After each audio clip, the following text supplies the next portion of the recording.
Muy buenas tardes, soy Edith Guaigua y hoy entrevistaré a Paola Chauca. Ella es enfermera con especialidad de postquirúrgico. Muy buenas tardes, Paola. Bueno, dado que en el campo quirúrgico pues se realizan varios tipos de cirugía, quisiera saber cuál es la diferencia entre la cirugía quirúrgica entre las demás. Bueno, cuando hablamos de cirugía, hablamos del acto quirúrgico en sí. O sea, una cirugía es un acto quirúrgico. No hay una cirugía quirúrgica, sino que la cirugía es un acto quirúrgico.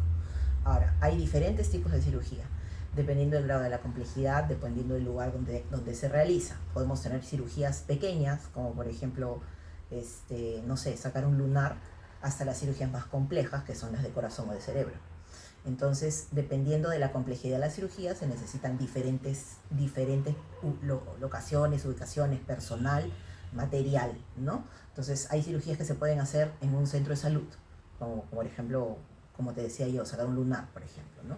O ya que se necesitan en un hospital grande que tiene una gran cantidad de especialistas, donde se hacen las cirugías más complejas, ¿no? Entonces, esos son. Ahora, también se pueden clasificar las cirugías por el tipo de especialidad, porque tenemos las cirugías abdominales, cirugías de traumatología, las cirugías de cerebro, las cirugías del corazón, o sea, por especialidad, cada especialidad tiene un tipo de cirugía específico. Entonces, por eso existen, o sea, los cirujanos son cirujanos generales, pero existe un cirujano especial para cada tipo de patología que hay. O sea, el cirujano de abdomen no puede operar un corazón, el cirujano de cerebro no puede operar una pierna, ¿no? Entonces, cada uno tiene una especialidad. Entonces, todos son cirujanos, pero después tienen que especializarse cada uno en una rama específica para poder hacer determinada cirugía. Bueno, en Argentina ya se están dando que en las cirugías se están utilizando robots, ¿no? Tales para las cirugías de pelvis, de la cabeza, inclusive para el corazón. Esto para reducir, ¿no?, las incisiones que sean diminutas y también no arriesgar entre los órganos, ¿no?, que están también allí. Entonces quisiera saber cuánto ha avanzado la cirugía quirúrgica respecto al corazón en nuestro país. A nivel de cirugía cardíaca, no estamos manejando nosotros este tipo de instrumental. Eh, sí hay en otras especialidades, sobre todo en la parte abdominal, en cirugías oftalmológicas, incluso en neurocirugía, que es la cirugía cerebral. Pero a nivel de corazón no se utiliza todavía en el país robots para hacer cirugía. En el momento solamente los cirujanos es el humano el que hace la labor. Ahora, si bien es cierto, los equipos son o te permiten tener mayor fineza porque te permiten calcular cortes o lugares específicos para hacer incisiones, eso no quita que no haya un factor humano detrás, porque el robot no opera solo. O sea, no es que yo le diga, sácame el apéndice o arréglame no sé, el hígado. No, no, el robot solo no lo piensa. O sea, alguien tiene que programarlo, y en segundo lugar siempre hay un humano atrás de eso. Entonces, por más de que haya un robot haciendo, ayudando en la cirugía, hay un humano detrás de. O sea, siempre va a existir el factor humano por el momento. O sea, no existe ningún robot en la actualidad que haga la cirugía solo. Incluso existe la posibilidad de que a través de la robótica se haga una cirugía a distancia. Es decir, ponte que en Estados Unidos, por ejemplo, tú tienes un paciente que está en Los Ángeles y tú estás en Nueva York. Entonces el médico está sentado en el dispositivo que comanda, y él opera al paciente que está en Los Ángeles a través del robot, ¿no? Pero sigue siendo él el que opera. A través de la distancia, pero sigue siendo él. Entonces, es así como funciona. O sea, el robot no es independiente. El robot no hace la cirugía. Siempre depende de un humano para poder hacer el trabajo. Y en una intervención de alto riesgo como es la del corazón, quisiera saber cuántos enfermeros se necesitan en este tipo de operación y también el instrumental que se necesita.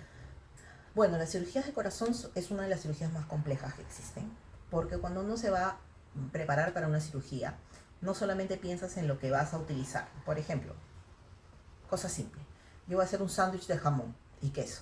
Entonces tengo mi pan, un trozo de jamón y un trozo de queso. Pongo las dos y se hizo el sándwich. Entonces, si yo voy a preparar una cirugía de corazón, yo sé que necesito A, B, C y D, ¿no? Porque tengo que abrir, tengo que separar, tengo que tener las cánulas, catéteres, etc. Ese es el material básico, digamos, ¿no?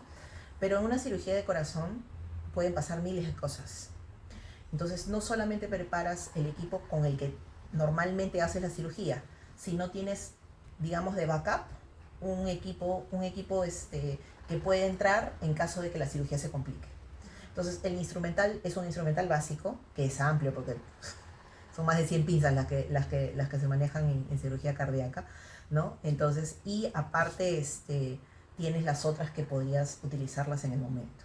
Con respecto al personal, el personal de sala de operaciones en sí consiste siempre en una enfermera instrumentista, que es la que se encarga de pasar o de contar el material, las pinzas, los separadores, lo que se necesite, y ella es la que se encarga de alcanzarle el material al cirujano, ¿no? Esa es la instrumentista que se encarga solamente de eso. La segunda enfermera de sala de operaciones es la enfermera circulante. La enfermera circulante se ocupa digamos, todo lo que pasa alrededor de la sala. Es decir, por ejemplo, si la enfermera necesita más gasas o más apósito, o el doctor quiere otro equipo que no está dentro de lo que está en ese momento, la enfermera circulante es la que se ocupa, ¿no? Entonces, hay esas dos enfermeras son las que tienen que estar de todas maneras siempre en cualquier cirugía. En la cirugía de corazón, además, tiene que haber otro equipo más de enfermeras, que son las enfermeras perfusionistas. Las enfermeras perfusionistas se encargan de trabajar con el equipo de circulación extracorpórea. El equipo de circulación extracorpórea es aquel que hace la función del corazón mientras estás operando al paciente. Es decir, yo tengo una máquina que tiene que estar bombeando la sangre mientras el corazón está detenido, porque cuando yo hago una cirugía de corazón, ya sea una revascularización, bypass, aortos coronarios, cambios de válvula, etc., el corazón no tiene que estar fluyendo de sangre, porque si no todo se saldría. Entonces se coloca cánulas a la parte del ingreso de la sangre y la salida, y eso se conecta a la máquina. Entonces, en ese momento, la máquina hace la función del corazón, que es oxigenar y distribuir la sangre, mientras que el corazón queda, digamos que en ese momento, sin sangre. Entonces, ahí es donde ellos operan. Ahora, el tiempo de la circulación extracorpórea es variable. Ideal es que sea menos de 1 hora. Y para manejar esa máquina se necesita una enfermera especial que está todo el tiempo con esa máquina, y otra más que le ayude a ella para hacer justamente como una circulante allí, para cualquier examen, para tener allí a la mano cualquier cosa. Entonces, en una sala de operaciones, enfermeras se necesitan 4 en cirugías cardíacas. Y si hablamos de personal técnico de enfermería, también necesitamos, porque hay otro tipo de actividades que se necesitan, y ellos también están. Puede ser 1 o 2 técnicos de enfermería, dependiendo de la complejidad de la cirugía. Bueno, de acuerdo con el reporte del MINSA del 2021, pues en el Perú se estima que la incidencia anual por cáncer de mama pues es de 28 casos por 100.000 habitantes, siendo aquí pues Lima la región que tiene más índice de diagnosticadas. ¿En qué casos se toma la decisión ya de realizar una cirugía quirúrgica a un paciente que tiene cáncer de mama? Pues eso va a depender mucho. Existen diferentes estadios de cáncer de mama, desde el estadio 1, que es el inicial, hasta el estadio 4, que es el que hace metástasis, es decir, el que no solamente comienza el cáncer en la mama en sí, sino que ya se distribuyó en otros órganos. Entonces, dependiendo de la complejidad, los primeros casos, estadio 1, estadio 2, se hacen cirugías siempre, pero limitantes. O sea, como estamos en estadios pequeños, normalmente los tumores están localizados en zonas muy específicas, y allí se prefiere incluso hacer la cirugía rápido, porque lo sacas de una vez y eliminas el cáncer rápidamente. Mientras más avanzado sea el estadio del cáncer, sea 2, 3, ¿no? Entonces ya ahí compromete no solamente el lugar donde está, sino a veces algunos ganglios o zonas aledañas. Entonces, en ese caso, primero se puede recurrir a tratamientos que disminuyan el tamaño del tumor para poder hacer una resección que no sea tan amplia, ¿no? Y en ese caso se hace o quimioterapia o radioterapia. Entonces se minimiza el tamaño del tumor hasta lo que sea más pequeño posible, y recién se hace la cirugía. En casos más avanzados, a partir del estadio 3B o ya en el 4, va a depender mucho de cuál es el pronóstico del paciente. Ya cuando el cáncer es demasiado avanzado, ya la técnica quirúrgica no se recomienda, porque tendrías que hacer una resección demasiado amplia y no es favorable para el paciente, porque imagínate, en un cáncer avanzado en la mama, que ya no comienza en mama, puede estar en el pulmón, puede estar en los huesos, puede estar en la sangre. Entonces, ¿cómo haces para sacar todo de una sola vez? No puedes.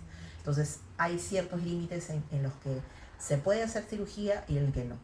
Normalmente se prefiere hacer cirugía en estadios iniciales. ¿Por qué? Porque el tumor es pequeño, no se ha diseminado y cuando tú lo sacas, sacas todo. O, en su defecto, cuando es mediano y que todavía no ha abarcado mucho, reduces con quimio y radioterapia y luego recién operas. Esos son los dos momentos en los que se elige hacer cirugía. Bueno, dado en la pandemia, pues hemos visto que se han puesto en pausa pues varias cirugías y ya cuando ya se levantó la pandemia, pues, bueno, la cuarentena, mejor dicho, pues han continuado las cirugías, ¿no? Quisiera saber también, pues, cuáles son los casos que se tuvieron que tener con mucha más prontitud. Eso es variable, la verdad. Nosotros tenemos una incidencia de enfermedades muy variable, ¿no? En el país sigue siendo las enfermedades respiratorias, el cáncer, las enfermedades coronarias, ¿no? Ahora, si bien es cierto todo esto se pausó, no se dejó de hacer del todo. O sea, si bien es cierto, por ejemplo, en un día normal, en el hospital donde yo trabajo, se hacen 2 cirugías de corazón al día, ¿no? Entonces, y es todos los días, de lunes a sábado. Entonces, digamos que un movimiento de pacientes grande, ¿no? Entonces, pero durante la pandemia no se podía hacer eso porque no teníamos acceso a las salas con el personal y además las restricciones que se hubo. Pero siempre se hicieron las cirugías de emergencia. Ahora, lo que no se hizo fueron las cirugías selectivas o las cirugías de pacientes que todavía podían esperar. Entonces ahí la cuestión fue esperar en el momento en el que el paciente realmente necesitaba la cirugía. O sea, si yo tenía un paciente que estaba infartando, que necesita la cirugía de corazón porque si no se va a morir, entonces ese paciente entraba, sí o sí. O sea, esa cirugía no se detuvo, esa cirugía no se canceló. La cirugía que se canceló fue la del paciente que está con su problema de válvula y está ya, digamos que tiene meses en tratamiento, pero que un mes más, 2 meses más en tratamiento todavía podía seguir haciendo. Esas cirugías son las que se suspendieron. Pero siempre y cuando el paciente no estuviera inestable. Si el paciente estaba inestable, ese paciente entraba, sí o sí entraba. Entonces el número definitivamente disminuyó, ¿no? No te podría decir exactamente a cuánto, porque no tengo las estadísticas, pero sí, lo que se suspendió definitivamente fueron todas las cirugías selectivas. O sea, todo lo que era cosmético, plástico, no. O sea, todo lo que era para algo no urgente se suspendió. O sea, apendicitis, cirugías de corazón, cirugías de cerebro, cualquier cosa que fuera de emergencia, eso se ha hecho, no se ha suspendido, pero no en el número regular que se hacíamos, ¿no? Bueno, en el Perú la incidencia de casos de labio y fisura palatina es aproximadamente de 1 por 700 nacidos, ¿no? Para usted, ¿cuáles son los principales beneficios de estos pacientes con esta malformación si hacen una cirugía quirúrgica en su infancia o en su adultez? Bueno, definitivamente eso tiene que ver mucho con el tipo de deficiencia que existe. O sea, así como toda enfermedad tiene grados distintos, ¿no? Entonces, hay grados en los que digamos que la fisura que se produce en el paladar no causa consecuencias, ¿no? Y hay otras en las que sí, definitivamente es una cirugía que se tiene que hacer mientras más pronto mejor. Porque estamos hablando de la cavidad oral. Y la cavidad oral no solamente es para que nos alimentemos, sino que también va a alterar el habla. Entonces tenemos que hacerlo en niños pequeños para que en el desarrollo no influya y se pueda desarrollar con normalidad. Cuando ya hacemos las cirugías tardíamente, ya digamos que la recuperación no es la misma. O sea, pues ya tienes digamos que ya tienes más riesgo de complicaciones. Ahora, lo usual es que se operen en niños pequeños. Es lo más digamos, lo más común. Cirugías en adultos podría ser porque no tuvo acceso a la atención médica o porque no tuvo pues digamos que los recursos económicos de repente para ir, ¿no? Pero esencialmente esas cirugías se hacen en niños.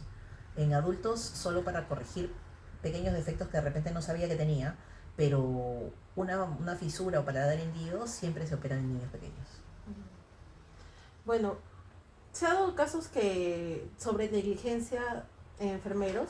Y bueno, las posibles causas serían pues el nivel de estrés, ¿no? La mala alimentación, pues la falta de sueño también y bueno, la falta de capacitación y actualizaciones, ¿no?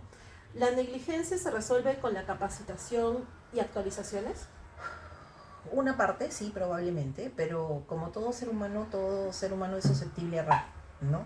Que en nuestra carrera, a diferencia de cualquier otra, nosotros somos responsables de la vida de otra persona. Entonces no es lo mismo, por ejemplo, que el contador se equivoque de sumar los sueldos de fin de mes, que por supuesto va a perjudicar a su personal, pero que es algo que se puede solucionar. En cambio, que una persona que está encargada de la vida de otra tenga un error, eso puede costarle que tenga complicaciones al paciente, ¿no?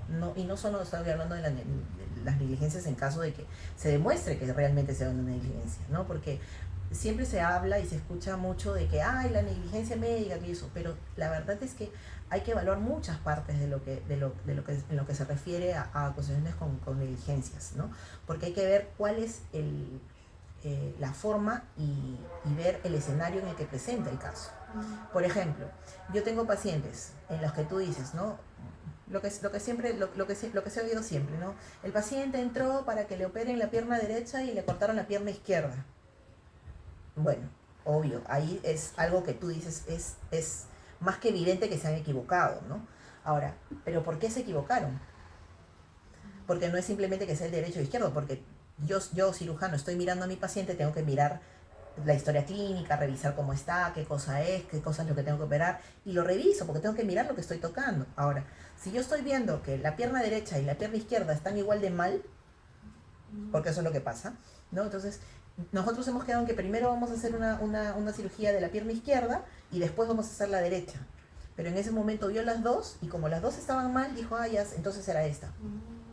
Entonces, por ejemplo, estoy dando un caso X, ¿no? No te estoy diciendo que sea así, pero puede ser, ¿no? Entonces, si bien es cierto la capacitación en nosotros es obligatoria, porque la medicina es una ciencia que no cesa de evolucionar. Entonces, a nosotros no basta que tú termines la universidad y ahí ya terminaste y ya está, ya nunca más veo libros, no. Porque la medicina cambia, las enfermedades cambian, los tratamientos cambian, la respuesta de los pacientes cambia.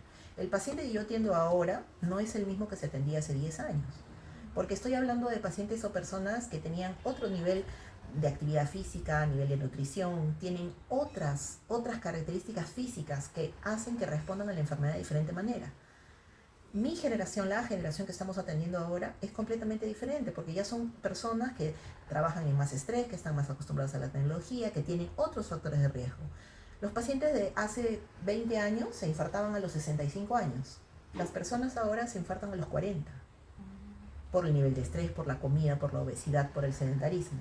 Entonces, factores de riesgo de las personas condicionan también a que se compliquen más fácilmente en cualquier tratamiento, hasta en una sacada de muela, porque no sabes si la anestesia le va a chocar o no. Entonces, la educación influye, por supuesto. Si la persona no está preparada, no va a saber cómo atender a la persona. Pero, ojo también, tú le vas a pedir a un enfermero que atienda 6 pacientes de cuidado intermedio, que es lo óptimo, de 6 a 8, o le vas a decir a un enfermero que atienda 36 pacientes. Entonces, la sobrecarga laboral, más que el estrés, es la sobrecarga laboral que a veces tienen las personas, hace que sean más susceptibles de equivocarse. Ahora, nosotros tenemos ya dentro de la educación, pues siempre ciertos parámetros, ¿no? Cuando tú administres un medicamento, tienes que ver el nombre del medicamento, la dosis, la hora, el paciente y revisar, ¿no? O sea, es una cosa que ya, eso lo aprendemos en la universidad. Pero a veces tú cuando tienes 36 personas y tienes 100 medicamentos para poner, tienes que avanzar, porque comienzas a las 10 de la noche, terminas a las 2 de la mañana y no avanzaste ni con la mitad. Entonces, también eso es tiempo, ¿no? Porque si me están diciendo tienes que poner a las 10, a todos se los tengo que poner a las 10. ¿Y cómo hago para poner al mismo tiempo a tanta gente? ¿No? Entonces, eso también tiene que ver mucho, ¿no? Entonces, Eso es, definitivamente el conocimiento es básico, por supuesto, porque si yo no sé hacer algo, es más fácil que yo me equivoque. Para realizar una intervención quirúrgica se necesita un equipo de profesionales para que el resultado obviamente tenga éxito, ¿no? En su opinión, ¿cuán importante es el trabajo en equipo durante una intervención quirúrgica? ¿Y cree que si el equipo pues tiene alguna fricción de caracteres, podría realizarse una cirugía con éxito? El trabajo en equipo es básico en cualquier servicio, en cuidados intensivos, en emergencia, en sala de operaciones, en cualquier servicio, porque nosotros no trabajamos solos. O sea, el médico opera, pero solo tampoco puede hacer nada, porque si la enfermera instrumentista no le apoya con el material, él no puede hacer las cosas. Si no tiene al anestesiólogo, tampoco puede porque no tiene quien lo vigile. Si no tiene la perfusionista, no puede porque no tiene la máquina de cirugía extracorpórea. Si no tiene la circulante, tampoco. Entonces, todos dependemos unos de otros. O sea, el médico no puede trabajar sola, la enfermera no puede trabajar sola, la nutricionista no puede trabajar sola, el psicólogo no puede trabajar sola. O sea, nosotros somos un equipo. Eso tiene que ser indiscutiblemente un trabajo así. O sea, el equipo de salud no funciona si no trabajamos en equipo. Porque si nosotros trabajamos aislados, entonces el paciente es el que se perjudica porque vas a tener atención fraccionada y no vas a llegar a una buena conclusión. Lo que el médico no ve, yo lo veo. Lo que yo no veo, lo puede ver la nutricionista. De repente todos nos estamos preocupados en la parte física y el psicólogo viene y te dice, no, él está así porque tiene un problema emocional, ha tenido tal cosa, y al final eso resuelve el problema físico, porque eso era una manifestación de su estado de salud mental. Entonces, ¿ves? O sea, tenemos que trabajar en conjunto sí o sí, porque ninguno de nosotros puede atender solo. Ahora, como todo ser humano, no todos nos llevamos bien el 100% del tiempo. Vamos a tener conflictos como todos, ¿no? Pero justamente en eso está el profesionalismo de la persona. O sea, yo puedo estar odiándote de repente porque me dijiste algo, pues me peleé porque eras mi pata y al día siguiente no está, pero si tú estás trabajando, tú te olvidas absolutamente de lo que estás haciendo o lo que estás y te concentras en el procedimiento. O sea, eso es algo que depende de cada profesional y es algo que nosotros estamos acostumbrados a hacer. O sea, de acá para allá, tu vida personal, tus asuntos personales, lo que tú quieras es de la puerta para afuera. Una vez que tú entras a tu ambiente de trabajo y vas a hacer algo con el paciente, tú te olvidaste absolutamente de todo eso. Ahora, bueno, habría que ver también qué tipo de conflicto tiene una persona y otra, ¿no? Pero habitualmente no ocurre. Y en el peor de los casos, si es que hay una enemistad muy franca que ya va más allá de lo que normalmente las jefaturas hacen es simplemente programar a los equipos de personas con personas afines, pues, ¿no? Entonces, si ya sabes que esta persona no puede trabajar con esta porque no se llevan o no hacen un buen equipo de trabajo, en realidad esa es digamos que lo que se usa para poder determinar los equipos es eso, más que yo no me llevo con ella porque no me cae bien, es porque son dos personas que de repente juntas no trabajan como equipo. Entonces, eso es, digamos que una forma en que la jefa diga, yo te pongo con este equipo, con esa persona y vamos armando. No siempre se puede hacer, pero se trata, ¿no? Eso es también un poco de gestión de recursos humanos, ¿no? Y bueno, para finalizar, ¿las capacitaciones que brinda el Estado realmente son fructíferas para nuestro equipo médico en el Perú? Lo que pasa es que las capacitaciones no las da el Estado. Las capacitaciones, en primer lugar, son personales. O sea, yo termino la universidad y después depende de mí qué es lo que yo voy a seguir haciendo. Lo que yo sigo aprendiendo va a depender de qué es lo que quiero. O sea, yo voy a ir a estudiar una segunda especialidad a la universidad, pero depende de mí. Y los cursos de actualización no los brinda el Ministerio de Salud. O sea, si bien es cierto, el Ministerio los auspicia, ¿no? No son ellos los que dicen, ya este año vamos a capacitar en tal cosa. No. O sea, el Ministerio tiene un lineamiento, ¿no? Te dice, miren, este año vamos a trabajar en tal cosa. Entonces, cada órgano, ya sea salud, MINSA, las Fuerzas Armadas, las clínicas privadas, te dicen, ¿no? Nosotros tenemos que centrarnos en mejorar, por ejemplo, no sé, prevención de sepsis con el lavado de manos. Entonces, todos van a trabajar lavado de manos. Eso significa que tienen que capacitarse. Ahora, ¿ellos nos capacitan? No. Es cada institución la que recibe la indicación del ministerio y dice ya, vamos a formar el equipo de capacitación y ellos se encargan de capacitar a su personal. Y cada uno hace la capacitación. Y esos son con lineamientos generales del Ministerio de Salud.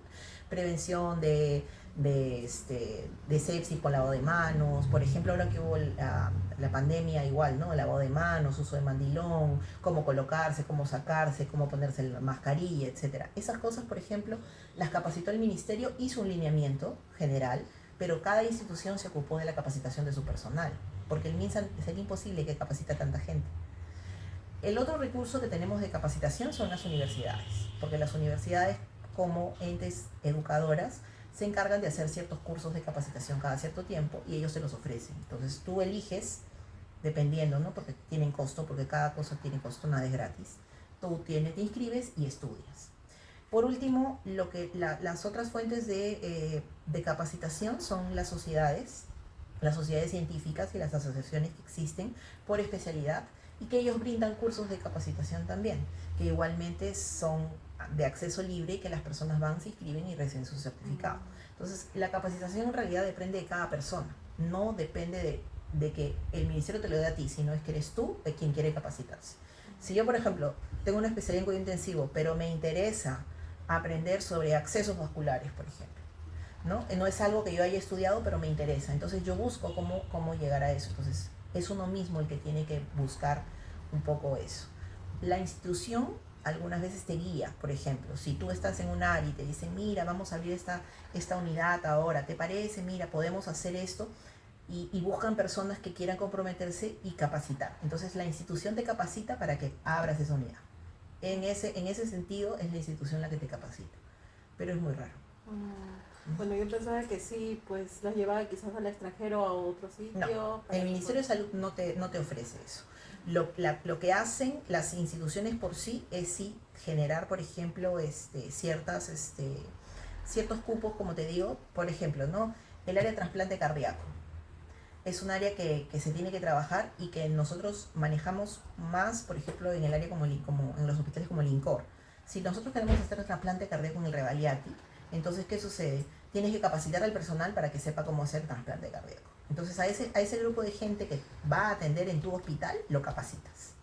Ahora, puedes capacitarlo internamente, lo mandas al INCOR, que es donde ya hacen trasplante, ¿no? O en el caso del INCOR, como es un instituto especializado, ellos sí han mandado a sus enfermeras al extranjero. Pero es el hospital, no es el ministerio, es el hospital. ¿Ya? Entonces, con recursos del hospital, ¿por qué? Porque cuando a ti te capacita el hospital, tú firmas un compromiso. Y te dicen, ya, yo te voy a mandar 2 años a estudiar acá para que tú hagas trasplante cardíaco, pero tú en compromiso tienes que trabajar el doble del tiempo que te has sido capacitar. O sea, no puedes renunciar antes de 4 años después de haberte capacitado. Porque tienes que devolver los 2 años que te capacitaron más 2 años más en los que tú no te puedes mover de la institución. Esa es la forma en la que se aseguran de que tú devuelvas lo que se ha invertido. En todo caso, si tú regresas, tienes que ayudar a capacitar gente nueva también. Muchas gracias, Paola. Muchas gracias.